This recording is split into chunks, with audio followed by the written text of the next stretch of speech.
Yeah, we got stickers there. Cheers!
That's nice. My friend made like this raspberry one from raspberry something.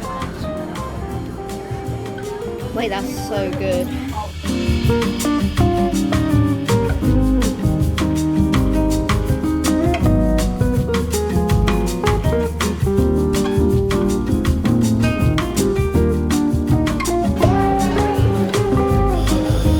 Oh, they do it.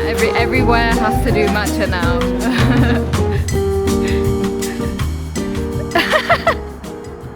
Just got back from the cinema. It was such a nice day out with my friends. It was actually really warm today and sunny and really, really nice. It was nice to just walk around London and feel the sun on my skin.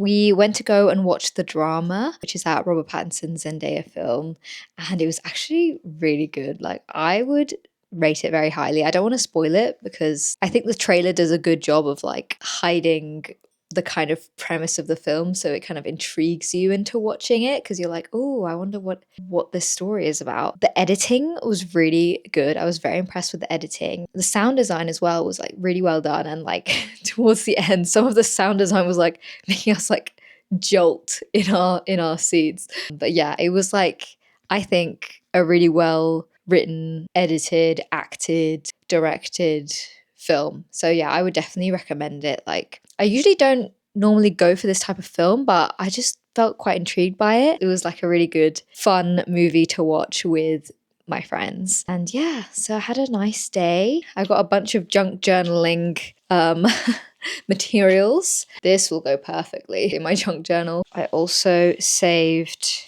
little flags that go in the food, like pink and green, like picnic themed stuff. Little paper that the food came on.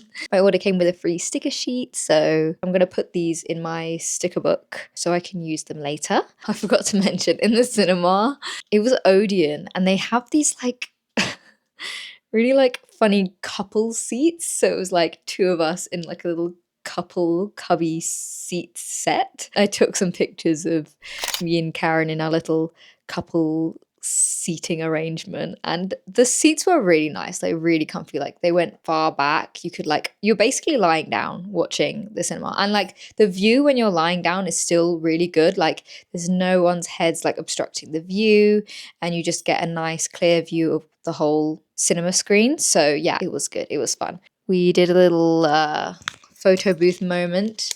Karen sent a TikTok to the group chat, which was like different poses that we could try the other day. And it was just like these like penguins of Madagascar poses. So like the top 3 are like penguins of Madagascar poses. I just love the expressions that we're all making. It's so funny. We also popped into the London Graphic Centre, and I managed to finally get this passport traveler's notebook insert, which is the zipper case insert. Since the start of 2026, I've been to the London Graphic Centre twice before now, and they've never had this in stock, and it looked like it wasn't going to be in stock. When I looked at the shelf, I was like, I'm not seeing it. Then I asked one of the staff there who was already restocking the traveler's notebook section, and I was like, oh, do you have any more of this? And she checked and she got this. Very happy I finally got it. I can put it into my A6 leather folio. It's one of these like zipper case ones. So like say you collect some junk journal supplies throughout your day, you can just kind of slot them in the zipper pocket, and they've all got a little neat place to live when you're out and about. Oh, and it's got these little like card holder slots. So if I collect any ephemera that is like credit card shaped, I can always put them in here. Slotted it in now. I'm just realizing now that I have a lot of Miffy themed stuff to junk journal with. So this stuff as well. I got a Miffy pin the other day. This is why I kind of like to let the junk journaling ephemera kind of accumulate on its own for a little bit, and then I like to junk journal, because I don't like to junk journal chronologically. I like to junk journal according to just like creating themes for the spreads, according to like colors and textures and what goes well with each other and things like that. That's why I let it accumulate, although that does run the danger of kind of letting it accumulate to the point where you have an overwhelming amount of junk to journal with and you don't know where to start, and then it just keeps piling up. But I try not to let it get that bad. I try and junk journal regularly enough. That is my little update. I haven't got a knitting update because my knitting has not grown since I last spoke. Actually, technically it has. I had a little Easter Sunday roast with my family yesterday, so I did a little bit of knitting there, but not a huge amount. Oh, I have been reading a bit though. So these are 2 books that I am reading at the moment. The first one, I can't lie, it did put me into a reading slump at the beginning of the year. It is Tales of Mystery and Imagination by Edgar Allan Poe. It's basically a compilation of Edgar Allan Poe's short stories, and it's this really beautiful edition. I got it a few years ago at a bookstore in York. It's kind of like a secondhand bookstore, and all the books there are really cheap. And I really like these cloth-bound editions. I got an edition of Jane Eyre, the same kind of like cloth-bound line of books. I wanted to read more of Edgar Allan Poe's short stories because I remember reading The Telltale Heart. I read it for English literature class in high school, and I really, really enjoyed it. I thought it was very memorable and visceral, and it was kind of one of the first introductions that I ever had into Gothic literature. And I was like, oh, that sounds interesting. Like, I'd like to delve into a few more of his stories. But unfortunately, most of the stories that I have read so far, I've only got this much left, but most of this is the intro, I can't lie. Most of these short stories, I can't lie, they just didn't really gel well with me. Some of them were very memorable, but I just feel like Edgar Allan Poe has this thing where he builds up a lot of aura in his stories, like, ooh, spooky, mystery, ooh, what's going on? And like building the atmosphere in this kind of eerie, tense environment. And then he ruins it by going into this long, faffy passage that low-key reads like a logic textbook. Like, I felt like I was in logic class. Whatever aura that you just built up just got toppled by your faffy passage. And that happens multiple times with him, unfortunately. So far, my favorite short story has been The Fall of the House of Usher. Like, I think that one's a classic. That is what I was expecting when I was going into this book. I was expecting this whole book to be filled with the fall of the House of Usher style stories, you know, like very spooky, like building this kind of unnerving, uneasy kind of atmosphere. It's kind of like eerie and gothic and just fun. I haven't really got that so far with a lot of the other stories. They've just been a bit like, yeah, not loving it loads. This, however, oh my days. I've only read a few pages of this so far. It's called Open Water and it's by Caleb Azuma Nelson. Oh my goodness, the writing style is so good, so evocative, so well considered, like poetic. No words are wasted on the page. Like every single word is like carefully considered. And I really love reading books like that. And yeah, it's written in the second person, which is also really unique. I am excited to read the rest of this. I think I'm going to enjoy this very much. Gonna go get into my comfy clothes now and just chill for a bit. I will see you later.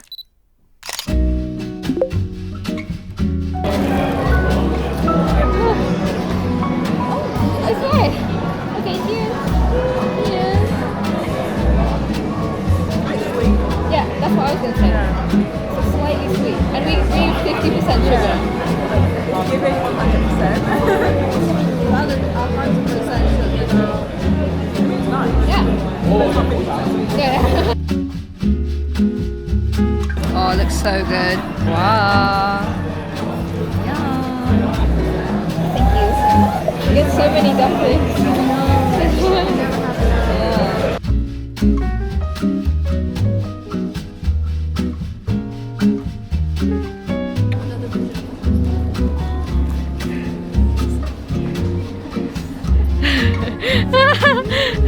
That's quite cute. I kind of like the shape of this one as well.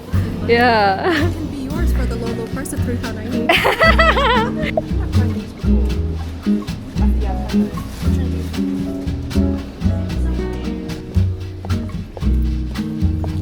Which is why sometimes chiffon cake is quite hard because when you take it out of the oven, Yeah. it can sink. Oh, And the really? reason for it is either you overbeat the egg whites or you underbeat Okay. it. So Good progress and very neat stitch definition. Very neat stitches. Proud of you. Hey! Let's see. from Daiso. From Daiso. Nice. Like the colours. That is so cute. I love it. Little fiber artist. Okay, can we see everyone? Yeah, and there's directions on the I've already forgotten. So like, I need to remember what we have as a base. Okay. Yeah. Like, I need to remember what I'm not going to remember the order of anything. It's like, It gets what me. exists? It also gets confusing when we do it. Can we like recite the one? Okay, skateboard. I have a skateboard. Thank you for the book. This is a yo-yo. Thank you for the yo-yo. This is a skateboard. For a skateboard, this is a book. Thank you for the book. This is a yo-yo. This was the kettle. No, you can't use the one.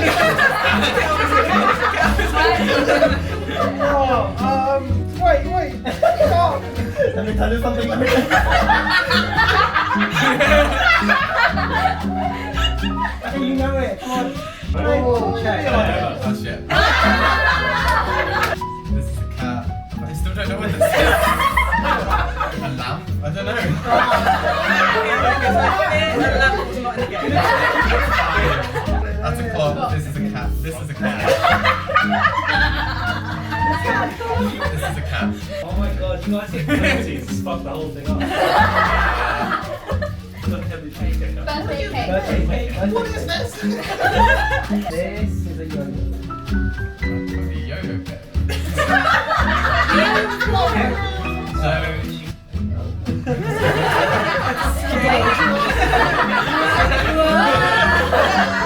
So that's just your staples list. So like it's empty, right? It just. I mean, the ones that haven't been taken. This is my staple, right? Yeah. Okay. Yeah. Okay. Yeah. Why'd you put it back in? I'll take this one, Do you discard it or is which it I have this to goes return back to in? my hand anyway. Yeah, so And you I'm keep taking. that.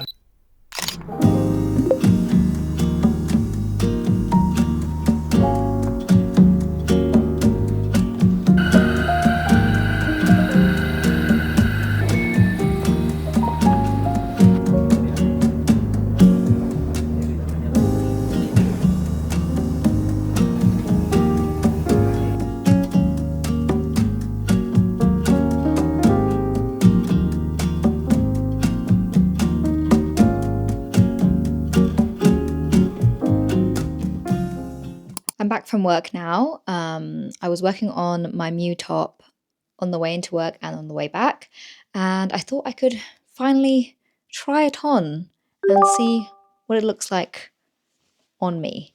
I've transferred it to the longest cables that I own. Even transferring it was such a faff. Let's see what it looks like.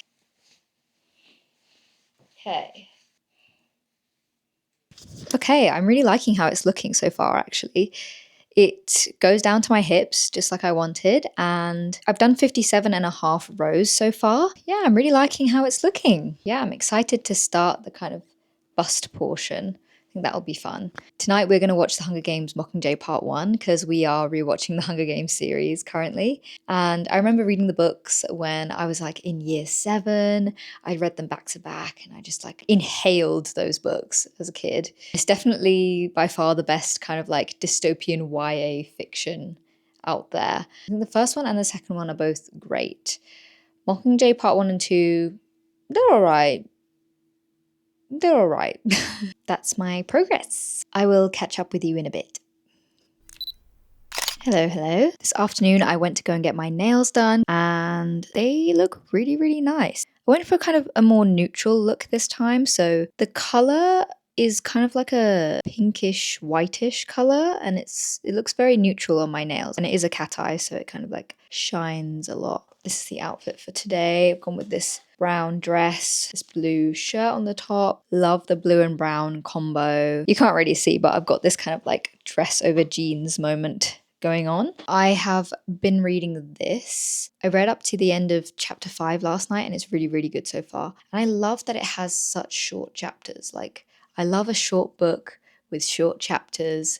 Get straight to the point. I love that. In a book, I like it when it's succinct. And something that is most likely to lower my rating of a book is the fact that they waffle on for maybe 100 or 200 pages too long. That was my main issue when reading The Secret History by Donna Tartt, which I really enjoyed. Very atmospheric, reads like a classic, even though it was written in the 90s. I think it is kind of like a modern classic at this point.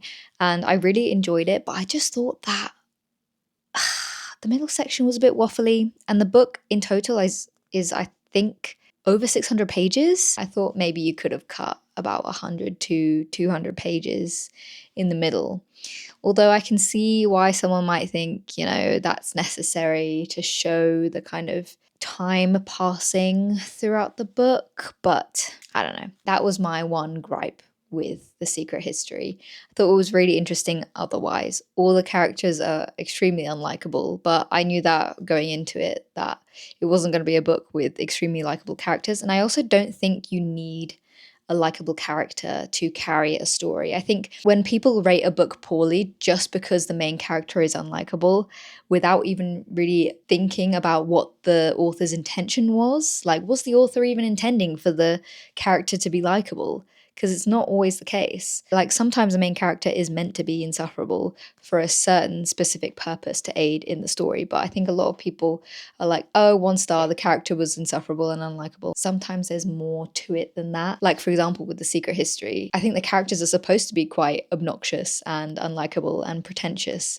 That kind of demonstrates the point of the book and what it's trying to show you as a reader. So that's what I've been reading recently. My office is slowly getting more and more cluttered, densely populated, shall we say, just because we are going to be moving out of this place in the next couple of months. So it's not worth buying more storage. We've maxed out our storage completely. There is physically no room for anything extra anymore, and it's not worth buying new furniture now when we're going to be moving in a couple of months, and that would just add more things for us to move into the new place. So we might as well wait until we get into the new place. We can get some nice high quality furniture pieces that also act as storage. So yeah, I'm excited for that. But for the meantime, I do have to kind of live in a bit of a pigsty. It's more messy than I would like my office to be, but it's just temporary. Once we get into our new place, we'll have this whole entire new setup and hopefully have more storage for my yarn, because I have a lot of yarn just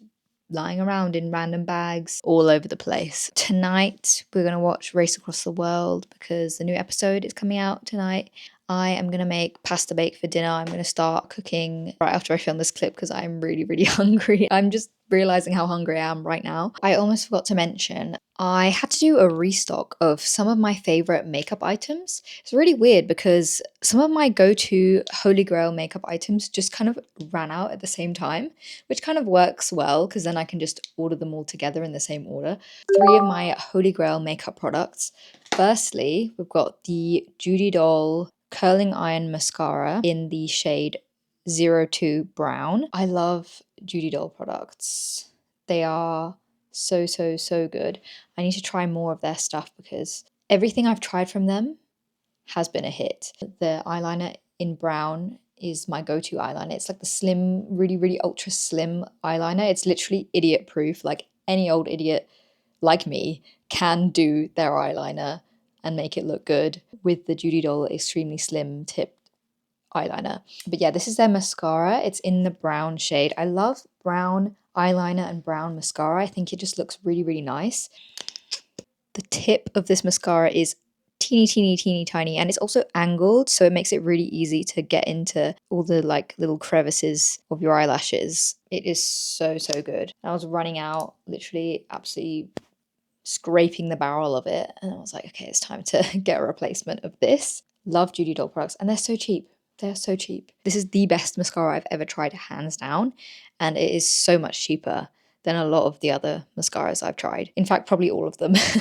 Then we've got my go-to lip tint of choice, which is the Etude Fixing Tint in the color 07 Cranberry Plum. I have been using this for years. It's a really gorgeous, like kind of pink shade. For the longest time, I was looking for like a nudie pink or like a neutral pink, kind of muted pink color, just as part of my like everyday lip combo. But all the other lip tints that I tried, the lip tints that were marketed as kind of like pinky, nude, neutral, muted colors ended up really washing me out, making my lips look really washed out, or they ended up not really being strong enough to hold any color on my lips. All the like sample image photos are all of people with like really light skin and light lips. My natural lip color is this kind of like purplish brown. So when I put on lip products that are marketed as like pinky nudes or like neutral colors, they tend to just look like nothing, or they tend to wash me out. So I can't really win there. So that's why I like to go for this, because it actually has pigment and actually shows up on my lips and looks really nice. You know, obviously if a really, really pale person was to put this on their lips, it would look different and maybe be a bit more bold. But for me, I think this is really, really suitable for every day. And yeah, I do use it pretty much 99% of the time. If I'm applying lip tint, it's this. This is part of my like go-to lip combo. Another thing that is part of my go-to lip combo is this. Again, it's from Judy Doll. Are we surprised? Absolutely not. It's their lip gloss with the like metal tip. It's a really, really nice metal tipped applicator, and it's so soothing on your lips. I was using it all summer last summer, and then I just continued using it into the winter because it was just not only so nice to apply, but also just the pigment and the shine that you get from this is so good. The formula is really non-sticky, like it really just feels very natural to have it on my lips. I like to pair these two together. So you've got the matte lip tint with the shiny lip gloss on top. I think it's like the iced berry shade, which yeah, obviously goes well with this cranberry shade. I'm into like berry tones for my makeup, and recently with my knitting, like I'm knitting the Mew top in this berry shade. Like I really like the berry tones on me. I think it like complements my skin tone quite nicely. These were my recent makeup pickups, my go-to holy grail makeup items. I will catch up with you in a bit. Hello. Thought I'd do a quick little update on what I've been up to this week. I'm really happy with my outfit today. I just kind of threw it on. I'm wearing the Muji Hakama pants and they're so comfortable. I got them for my birthday from my boyfriend last year, but my birthday's in November and these are more of a kind of spring summer piece, so I haven't really had the chance to style them until today. I love how this necklace looks. A little bit of ASMR. I really like the layered look under the collar of this shirt. I finally finished this collection of short stories by Edgar Allan Poe. I love how stunning this edition is. Like, it's gorgeous. I love it. This was a really mixed bag and a very confusing reading experience for me, to be honest, because some of the short stories in this were so amazing. Like, whoa. This is what I was expecting when I opened a short story collection from Edgar Allan Poe, okay? Obviously, The Telltale Heart is what made me want to pick this book up in the first place. And I really enjoyed The Black Cat, The Fall of the House of Usher, The Mask of the Red Death was pretty good too. Those stories had such like an eerie atmosphere building throughout the story, and I just really loved how evocative and emotive the language was. Those were so good. All the other ones, I can't say I was that much of a fan of them, to be honest. Like, I'm sure they have their merits, but they just weren't for me. I honestly think Edgar Allan Poe is at his best when he is writing from the perspective of an insane, mentally deranged character, and less so in his detective style stories. Like, I wasn't really a fan of those ones. I just liked reading from the perspective of a madman and seeing them try to justify their actions to the reader. I thought The Black Cat was similar to The Telltale Heart in that respect. Very cruel,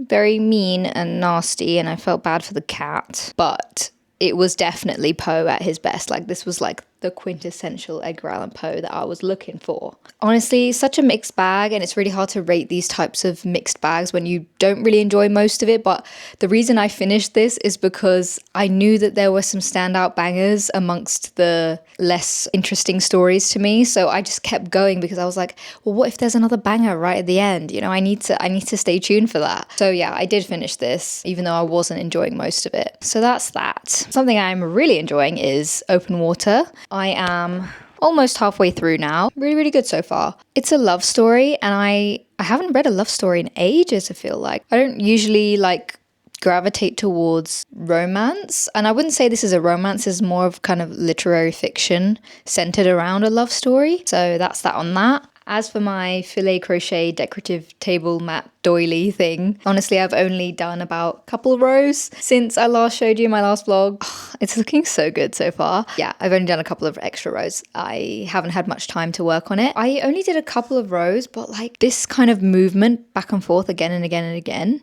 I can't believe I used to do that as my main fiber art. Knitting is so much more ergonomic for me, so that's why it's so much more appealing. Like this, I need to take frequent breaks just because my wrist, it's not that it hurts, it's like I can feel, you know when you can just feel the twisting motion is not good? Like it doesn't feel like it's gonna do good things for you. Like it doesn't necessarily hurt, but you know that if you do it enough, it's not gonna result in good things. So I'm trying to be extra wary and careful of that. I just don't understand how people crochet for long periods of time. I literally can't do it. My wrists forbid me. This is the chart on my iPad, and I've just been crossing off each row as I'm going. It is fun, but it's definitely like it needs a bit more brain power and attention just to make sure I don't mess up the grid pattern. Not much progress to report on this, but it'll be done soon. I do have some other ideas for filet crochet items that I want to make. Just today I was on Pinterest and I came across this filet crochet wrap skirt design that I thought was just so cute, and I definitely want to recreate it. Super, super cute. It's a little floral design that you can just wrap around your waist or your hips. Yeah, I think it would be such a cute accent to like any outfit, and just kind of have a little pop of color there, like when you're wearing jeans or even a dress or a long top like around the waist. I think that would look really cute. And yeah, I've looked at some grid patterns to help me figure out how to crochet this. I definitely want to make this. I've got a trip to the Netherlands booked with my girls, and so by the time we go, it would be nice to have a few styling items made that I can style with different like outfits. This could be one of them. I don't want to make too many promises and deadlines for myself, because I feel like when I create a deadline for myself with knitting and crochet, it kind of takes the fun out of it, and I just stress myself out, because if it's like say 2 days away from the deadline, it just encourages me to go absolutely overboard for no reason, probably like cause me like a lot of aches and pains in my shoulders and my wrists. You know, it's not worth it. it's not worth it. I've just given up on the ideology of deadlines when it comes to my hobbies, at least. It also makes you feel a lot more dissatisfied with your work, because if I don't finish the unrealistic goal that I'd set out for myself to do that day, then it does feel inherently dissatisfying. And you're likely to be, I mean, I'm more likely to be like, oh, I should have done more, instead of being like, no, I had fun. I spent a couple of hours knitting or crocheting and I had a lot of fun. It's similar with like reading books or journaling or any of my other hobbies. Like, I've just stopped giving myself deadlines for things because it's supposed to be fun, and deadlines are not fun. They're stressful, especially when it comes down to the wire and you're like, I need to finish this, like, nah. So whatever will be, will be. I have a couple of things I do want to make in the upcoming month. We shall see. There are a couple of crochet projects, and again, crochet does cause me to like need a lot of breaks. Update on my knitting. I finally finished the ribbing portion, and I have started on the bust shaping, which is exciting because the bust shaping is just knitting in the round. I think the bust shaping will go much quicker than the ribbing, because the ribbing was taking quite a long time because it's 2x2 ribbing. I did end up doing 10 extra rows of the ribbing, so instead of 60 I did 70 rows, just because I wanted it to go down a little bit further to reach my hips. Yeah, I am really excited. I tried it on earlier today and it's really soft. It feels really nice against my skin, and yeah, I'm hoping to get a lot of wear out of it. I don't know if I've said what yarn this is, but this is the Drops Baby Merino held double with the Drops Kid Silk. The best thing about changing from the 2x2 ribbing into the bust shaping portion of the pattern is that I got to size up to 4mm needles, and oh my god, it feels so freeing to have 4mm needles again. I've done the increases for the bust shaping. I just need to keep knitting in the round for quite a few more rows. Got this really cute little stitch marker. It's probably my favorite stitch marker.